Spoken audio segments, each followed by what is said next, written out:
With a referee accused of inappropriately touching a WWE star and more, this is Wrestling Hub. My name is John and you're watching the Wrestling Report.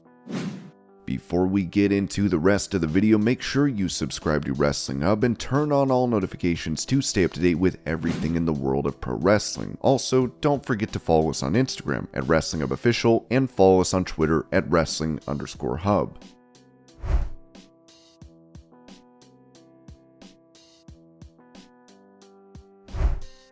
Talking about her TBS title win and ending Jade Cargill's undefeated streak, Kris Statlander told Busted Open Radio, "I was nervous and I wasn't sure if I was the one that deserved to be the one to do it. It's not just because of how much they've built her up, it's just that she has such incredible star power. She has such a presence to her. People want to see her. I was putting pressure on myself thinking like, how am I going to live up to the type of person and the type of star that she is? She's undefeated. She's brought so many outside eyes to wrestling. She's done so much. It's going to take a while to realize that I don't have to be the next Jade. I just have to be Kris Statlander, and I've got to make my title reign be mine. I can still go out and do events and do things that she did, but I'm not going to be Jade. No one's going to be Jade. Jade is the first ever TBS champion. She's the longest reigning champion in AEW history, and I think those are two incredible accolades that no one else in the world is going to have. It's a lot of pressure just proving that I am the one that was able to step up, and I can step up, and I will. Even though I've taken all this time off because of being injured, I can step right back into the scene and be a champion that people deserve and that people want to see. It's been just about a week since I've been back and I've already technically wrestled 4 matches and I'm so tired, but it's everything that I've wanted it to be, and I'm just so thankful everyone has trusted me.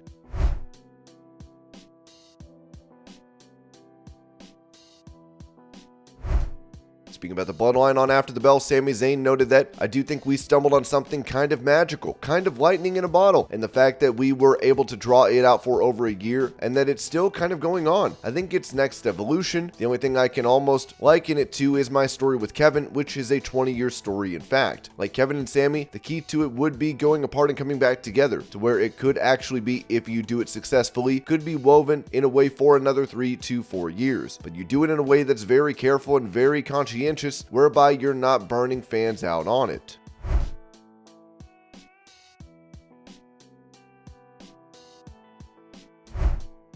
Speaking about going after the men's titles in WWE, SmackDown Women's Champion Rhea Ripley told the Battleground podcast, "It would be awesome to compete for a male championship. It definitely would be awesome. I'm down for it. I 110% would be down for it. Obviously, we don't know what the future holds, and I don't know how well intergender wrestling is going to go within the WWE in general, with the networks and all of that, but if it would ever be a possibility, my name is at the top of the line. It has to be. I've already shown that I can step in the ring with the boys, so I'd be down to do that. I'd love to be tag champs with Dom or Damian Priest or Finn Balor. I would love to give Seth Rollins a bit of a lesson after Monday. Him putting his arm around me, scaring the living hell out of me. I thought it was Dom, but whatever. So he's gonna get his, but I would love to."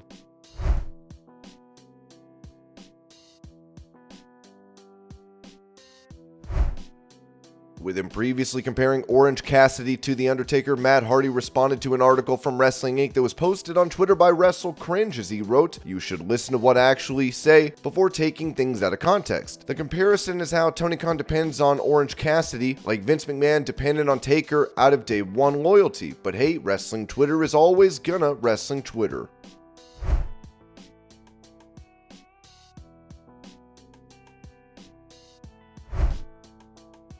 Mentioning her issues with pregnancy, Alexa Bliss took to social media to write, "I just have to say I have a whole new respect for anyone who's gone through pregnancy. That first trimester severely kicked my ass. The 24-hour nausea, severe exhaustion, cravings, and food aversions. I don't know how anyone ever survived."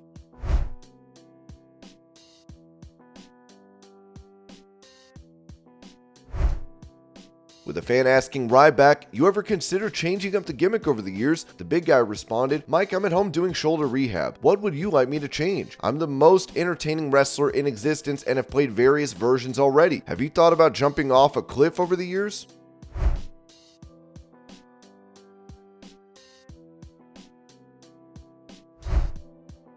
Recalling his short stint with AEW, Bobby Fish explained the reason for his exit from the promotion, telling True Heel Heat Wrestling, and then contracts come up, and really all it came down to with me and AEW was we couldn't agree on a number going forward. We couldn't agree on not even a number. We couldn't agree on numbers, so we're talking everything that would be in a contract, and we tried, and my agent at the time, who knows their lawyers, they tried, but we just couldn't come to an agreement. And so, I don't overvalue myself, but I do value myself, and I'm not going to shortchange myself. So other people can, but I'm not going to devalue myself, and that's kind of where we were. So yeah, I walked, and that was it. It was amicable. I mean, they were like, okay, well, yeah, we're not gonna, and I said, okay, I'm not gonna either. So yeah.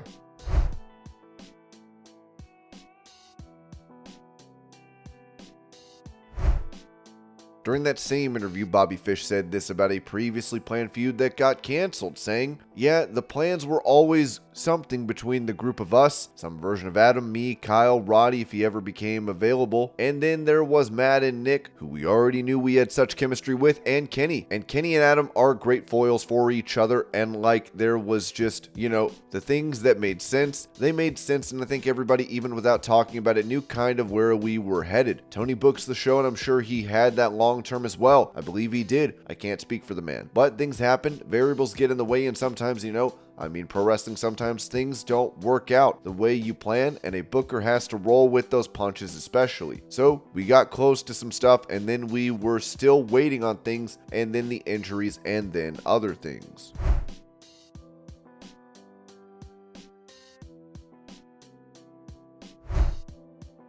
As Seth Rollins successfully defended his World Heavyweight title in the main event of Raw against Damian Priest, this is what took place after the show. Over what happened 8 years ago. Look there, right, Seth. You told me earlier, I earned this, I deserve this, and I got a set. How about you two grow up here, put your asses down here and shake my hand like men.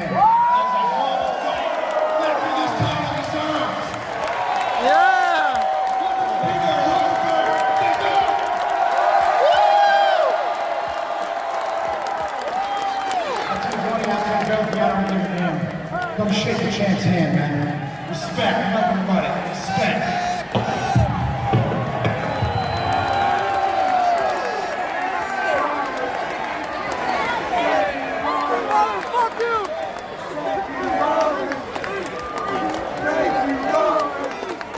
Don't do it! Get the table!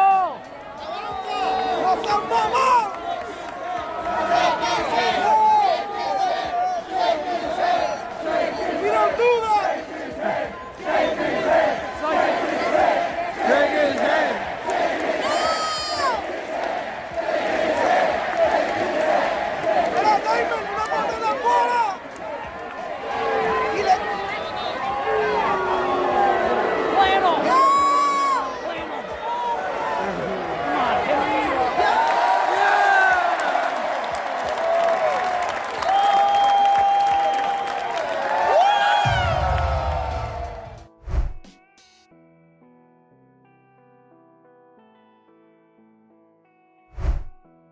For a health update on the monster among men, it was noted that Braun Strowman was released from the hospital yesterday following his neck fusion surgery, PWInsider.com can confirm. There is no official word on his recovery or expected return to the ring, but it is not believed to be anytime in the near future.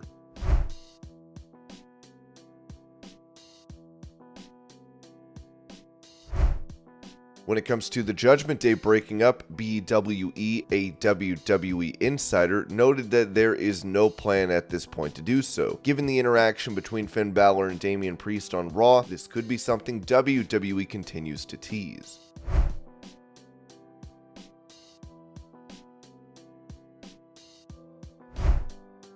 Staying on the topic of Raw, this was said by Ringside News regarding the next opponent for Seth Rollins. Finn Balor ended Raw this week as he stood in the ring with Seth Rollins. A fan tweeted out to BWE and asked the proven WWE insider if Rollins and Balor will collide at Money in the Bank on July 1st with the WWE World Heavyweight Championship on the line. BWE then tweeted back to this fan and simply said, "Clear as day." This confirmed that Seth Rollins will defend the World Heavyweight Championship against Finn Balor at Money Money in the Bank on July 1st.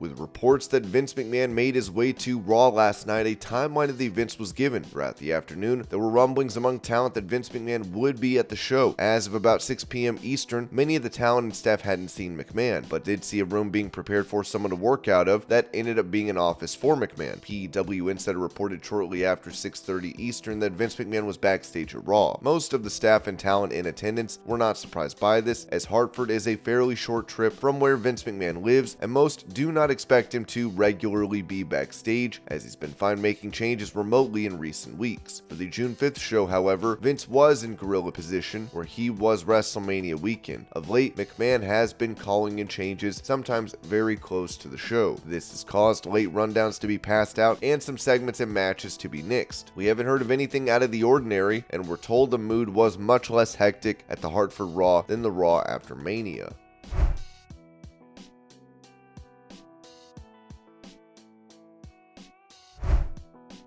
In a now deleted tweet, a fan would post a picture of a WWE referee touching Rhea Ripley and wrote, "I'm just gonna say it, no ref needs to have their hands on a wrestler that long, with that placement, or honestly at all after the hold has been broken. That was extremely uncomfortable to watch." Ripley replied, "It's okay, please don't look for negativity in everything and make a story from nothing." And this was your pro wrestling news update. I hope you're all having a great day. Thank you so much for watching, and I'll see y'all later.